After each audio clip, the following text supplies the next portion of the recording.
Amen. Ia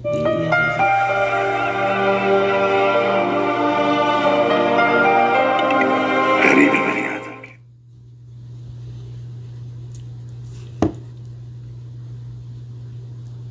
ia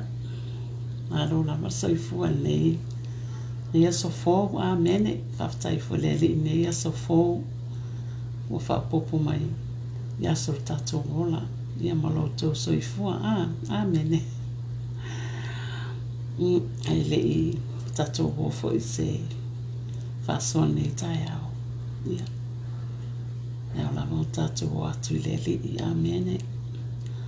tamā matou walau atu i lauafia o tamā nei taeao matou te avatu faafetai ma le viiga i lauafia o tamā ona o lau tausiga ma lau puipui malu i o matou ola ua fai ai foʻi ona matou toe aulia manuia mai nei aso fou tamā i le alofa ma le agalelei o lauafia matou ua mai foʻi tamā e faasoa lau upu nei taeao ai matou te manaomia lava tamā o le faauʻuga lauafia i luga iai matou na ia matou faia lava lenei faasoa tamā a o iai le manuia ma le alofa mai lauafia ina ia viia lava tamā lauafia ona o iesu amene ma amene tamā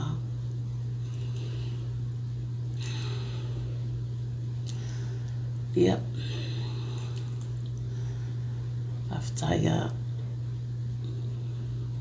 faafetai ona saʻi faafetai foʻi faapalepale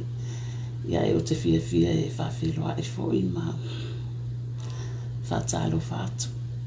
ia auā foʻi le maimoa mai foʻi ma le silasila mai ia ma faafogafoga mai foʻi o te faatalofa atu i le paia maualuga lava o se o tatou atunuu o Samoa o te faatalofa atu i le paia o le aufaigaluega a le atua o loo faafalituluʻia i matauasuina le ipuvai o le ola i fata faitaulaga e fia i tono nei lalolagi o loo nono manū se manuia o tagata uma amene e fiafia foi lou loto e faatalofa atu i luga o upega tafailagi a la leo faaleagaga ia i latou uma lava auauna a le atua o loo latou faapena ona faasoa foʻi ma folafola le talalelei le malo le atua amene ia o te fiafia foʻi e faatalofa i le aiga o le faatuatua le tino o keriso ia o te faatalofa atu foʻi i le susuga le faatonu iā pasta Mike ma le faletua iā Sara ia ma le nofoalo ma le ekalesia i manureua ia o le viiga i foʻi le atua amene o te faatalofa atu ai iā te outou uma lava i le suafa mamalu ma aualuga ma le paia o iesu keriso le tatou alii faola nei taeao ai o le o le ato e avatu saumolimau e faamaualuga i le viiga o le atua amen i ona tatou oi foi lea se faasoa e faauma i tatou polokalama amene ia taitonu lea na ou faasoa atu pe avatu foi saumolimau i le vaiaso lea na mavae amene ia ai leʻi faalauiloaina foʻi e tau foi ona silafia i le aumaimoa ma le aufafofoga ia le aiga o le faatuatua ma le tino o keriso amene ia se aʻoga foʻi sa aʻoga sa auaʻoina ai foʻi lou au tagata faatauā amene ona sa amata mai i le aʻoga tulagalua apolima uta primary school vai tuaʻoi matou nuu ma apolima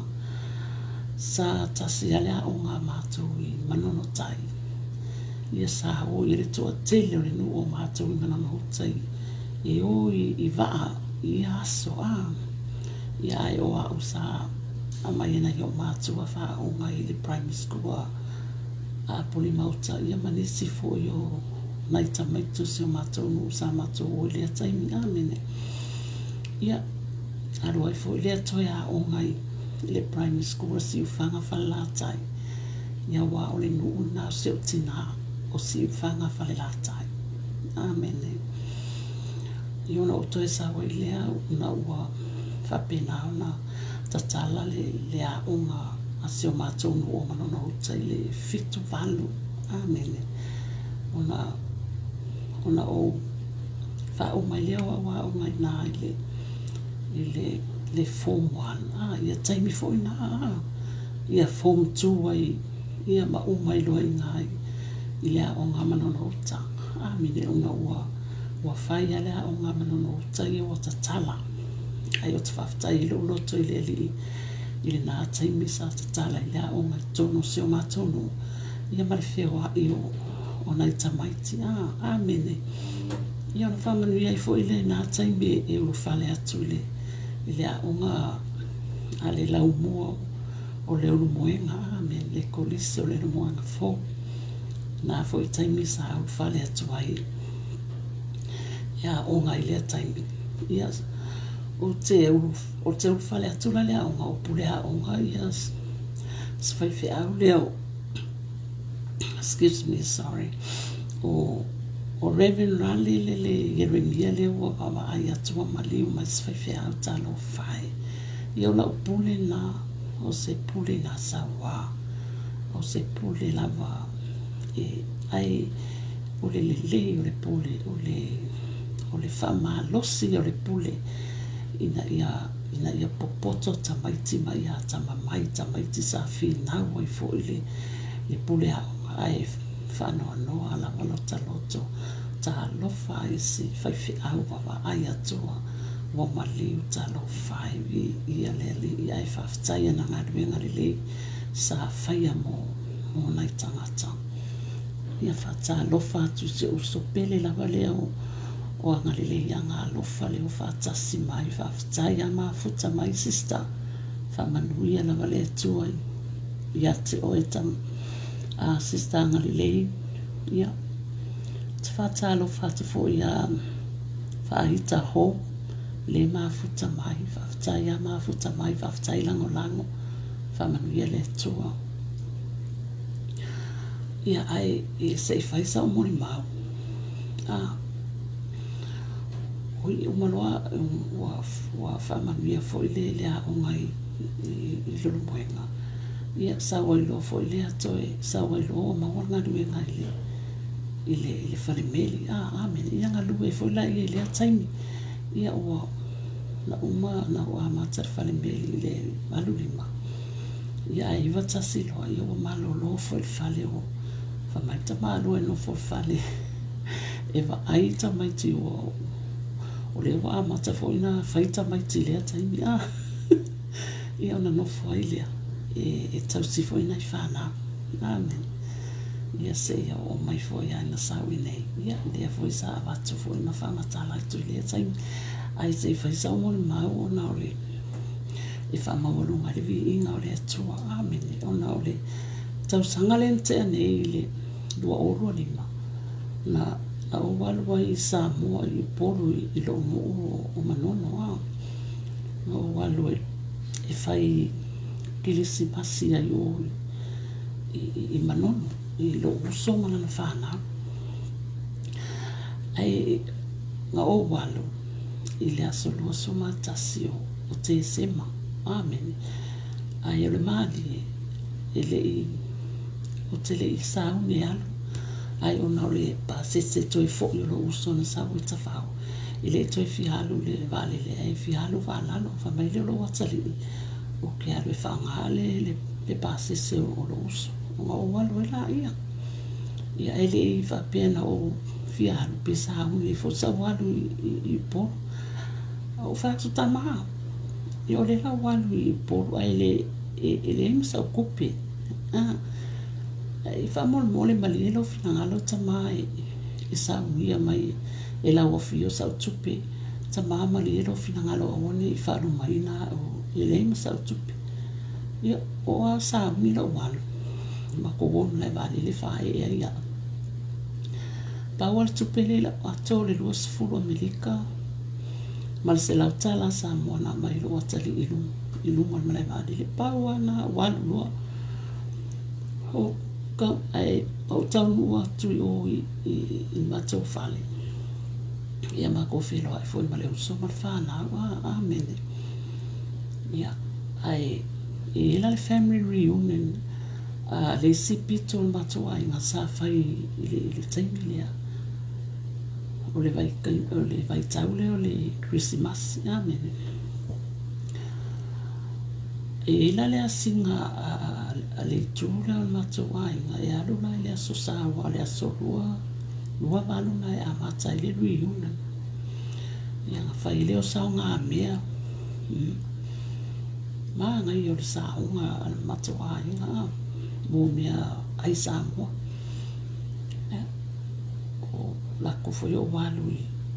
i sao i mo mea o mea matonu sa fai i mo mea o sao fai me penga o rola le po le aso konga aso lua fitu e la fa fianga ale komitia a fafini sa fai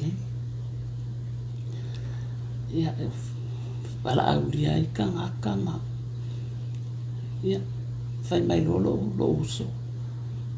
i le po kako yo fafianga ale komiti la fai fa okay ia e sila fia o ke kaungu yo le aso ua kasi ale mo kaungu a kuai ai o vai a kunga no ke fongi la ua teksa kulo wakali i vai lo kupela e avako o fapia o vi ele li lo wakali nga fanga menga falma o ia makolo akala mai se ko fai la tala ile fafifianga makolo le pola le fafifianga al komiti fai e loa ke le o si sa mo fai ai fai for si sa mo alo ko so ngale ngo mai si la fai le ko reunion ya fai a ko i lo nisi ma ngo fo alo e fai o lo nefiu la le sa fai ma fo fonga le po e fai ai o le ko ngane la o lo nisi le ma ke ngo fo fa ko alo fai e fa la mai so si sa mo o ngalo fo ke fia lango i mea le i fafifianga le al komiki le fai ia e ke sila fia o le mo le fafonga anga ale al kako ai mo fa tuatua le tino kriso o le fai sa fa matalanga o le fa mawalunga ina le inga o le atua o no malo fa mlona nga le malo na fa mahoni amen ia ai makauri anga o fai a tama o le la walu tama o ni faru mai nga i o i polu langa e le sa tupe ai alo fatama ia sa mi ai o me uma moa inga ia ke le sevi inga o la o fio amen tala ia o fai a ko ia tama amen i le fatua tua o le loto ia lau mai lolo siva la mai lo le siva la ko ma ka ri ku pele ko la ba ko e pe no se la mo ko ka mo a me se la ri mas furu wa lo fai lo le siva ya ko ke le ba ka nga wa ko e la fo ku pe yo o fai fe a usa o ba ya ko la ya o le me la le fai ko la tala o le ma wa lo le vi inga le tu o lo na lo fa ma lo na fa ma o amen molo to si le fia fo le na o fai le atua e alofa mai a te awa le sau tupe o nei whalu mai na ia kua umar siwa sa moa ia walau mai ia siwa ka fo ia malako au whai o la kukupe o whake ia le whai mai ia tongia Ioana 5 se lau ta la o auna le ko whapea o whapea e whawhetai leli ia makoa koa lea i le whale whai mai lo uso ka i mama hele le ke leo le kupe o ka kosi ma whako ok i hele li whawhetai leli ai o le kai au fai mai lo uso fai mai o le fai mai e lua se lau mo kupule le au fai o le o ka kursiva Samoa o fako o ya alai aka lo loto mo fa pe atu leli e fa fitai e ke sila fie le fa maho mi o tama alu wako a tama yana a ngelu kursi le lima se lau i lana whana le siva lana whana i le whano maina i le atua lana whana amen fa atua tua amen o le vi inga ngau le atua o la umori maunga e vi ia i le atua i lo ngā lofa malonga wha mahoni ia kako pia whai kako i wha mahoni i le li amen ai se koe whea kula le se o tala le anga whiuranga nga maho ako malu wakari o ingi Amerika Samoa i whamani anga ngai e piki ai lau le mea ai e koro aso e piki ai a wha i ole i le whare enga le i o i pangpango ia e whako a lua aso ka rungo ka laku ai fo la ele wai ai wanga ngafi nga maho koe malo wakari o ke uru aku lai kongo le o le whale lea whale enga lea e whai e ia mea ai ia o lai ka kia mai le kanga pepa wa umanga e lua whanga wai lua i po mea ai lai ka kia mai nunga lau lau o fongo aku lo le kenge o le whale enga le si piko wa uma ai whai mai e nga uma se fulu fa ia ka kele lo ka ika ia wa ka kele masang ai ke ia le oso mai le o le fafini le unga fale enga il piccole mai fa ko mai lo sai fua ia le o mai wa uma foi me ai ko ai nga mo aka o fa ko foi mai ai le lo o me ai la na o fa le no po se pongi mea ai a se kangaka fa mai fa ko oia mai le ai o nga sila fia e le atua la e sao va ko sao mea ai nga go sao mi ai le atua ia o mea ai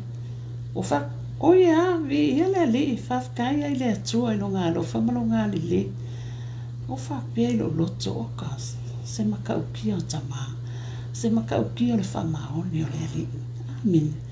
se mai foi mai lau kenge la le o wa uma a le sau le a le o ke ura koko o le wa uma nga koko mui pu mea ai ia ma whangu vai e lua oka se wha maoni o tamaa i o kako wa aina i aini mea le tangata a tatou wha maoni le li e wha maoni fo i le atua i a kako amene ma amene mea na e tā ua ai lo tātou oi le ali ai tātou tili ta api a tātou ngaruenga a awo iei mea o le tātou te fuafuenga ai tātou te watu ua lewa nga tā pena i le atua mea ua mo lana whana whatua tua o le mea lea e tā ua ai lo loto i le ali ma lo whatua tua i le atua ina ia whapena na whaatasi mai e le atua ia i tātou amene vi ia le li ia ai ule nei taimi ia e aona watu se whamalosi mai le upo le atua e mai foi e taita ina i tātou nei aso amene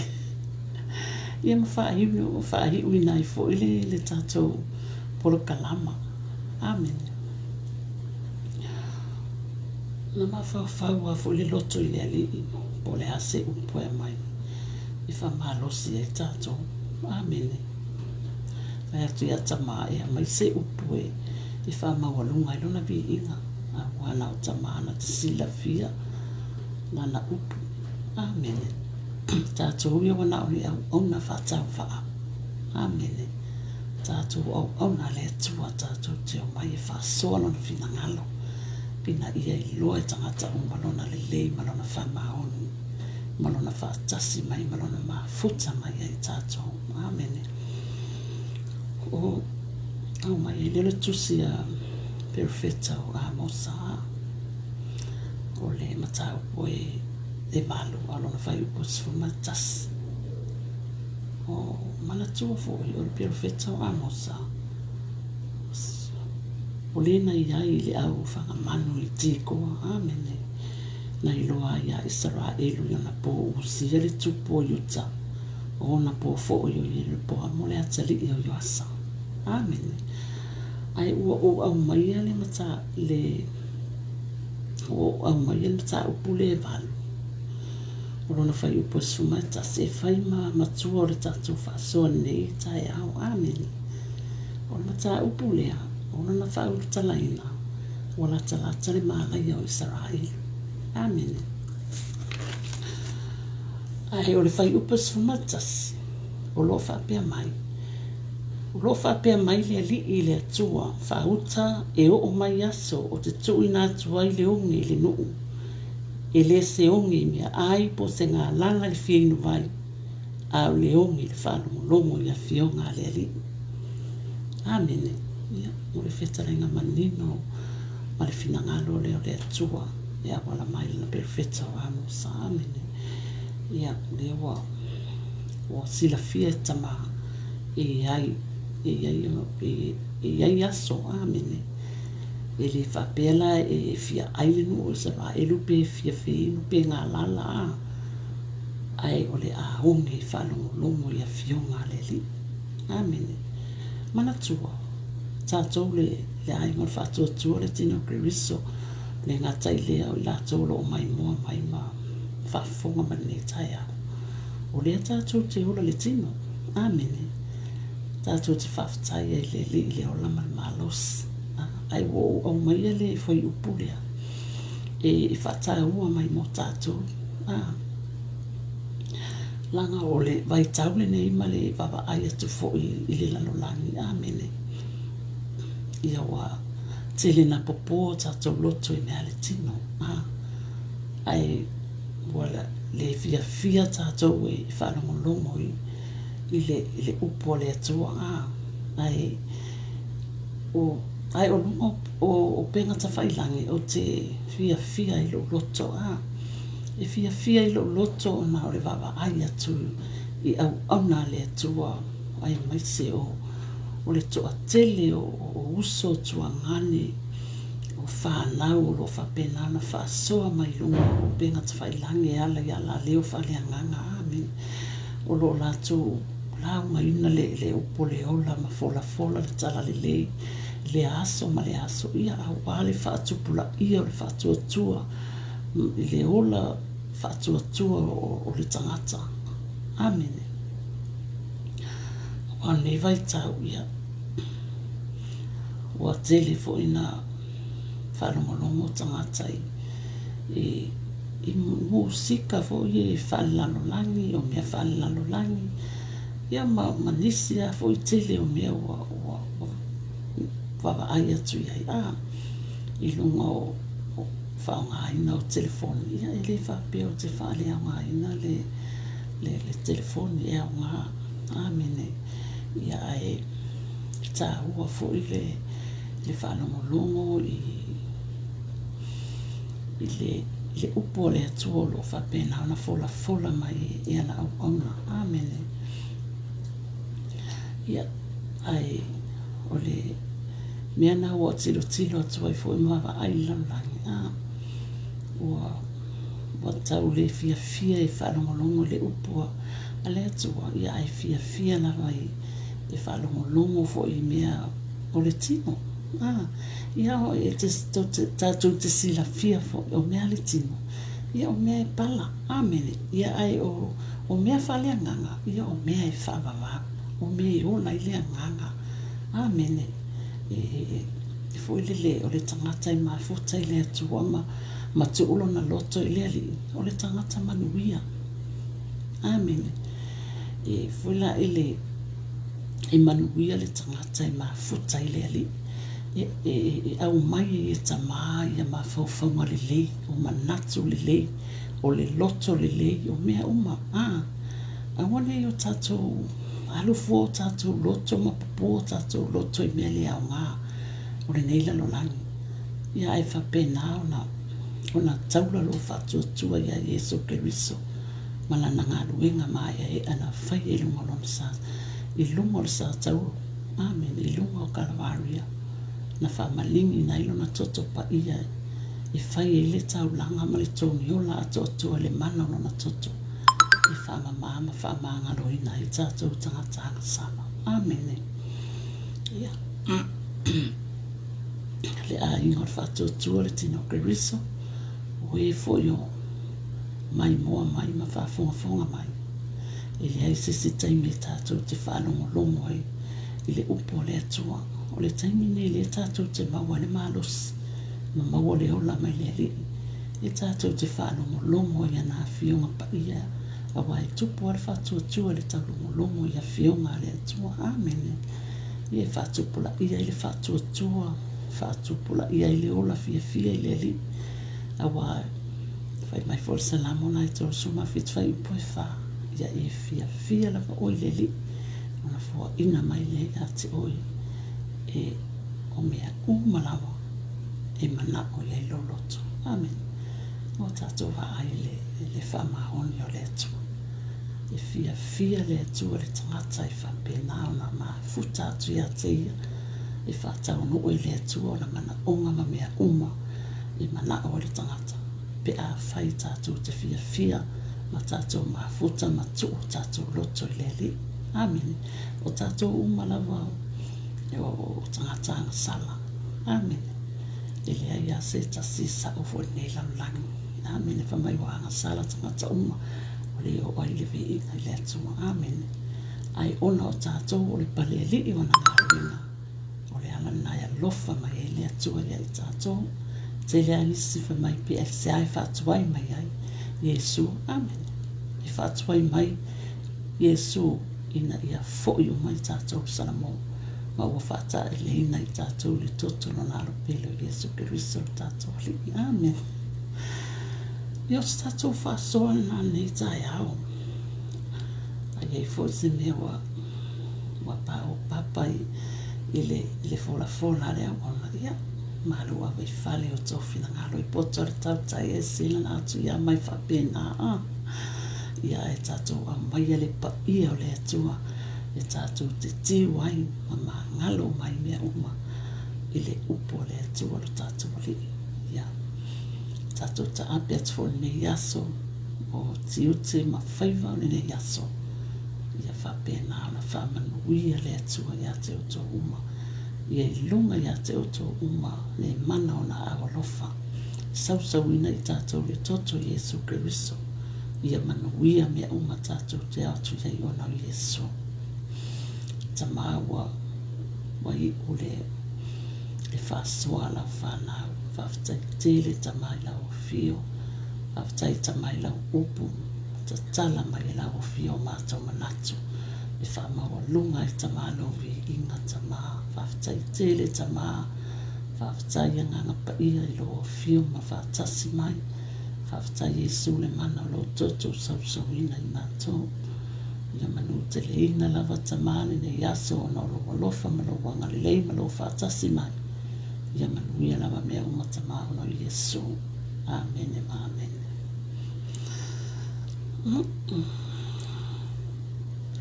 whamanu ia tele lava le atua ia te uto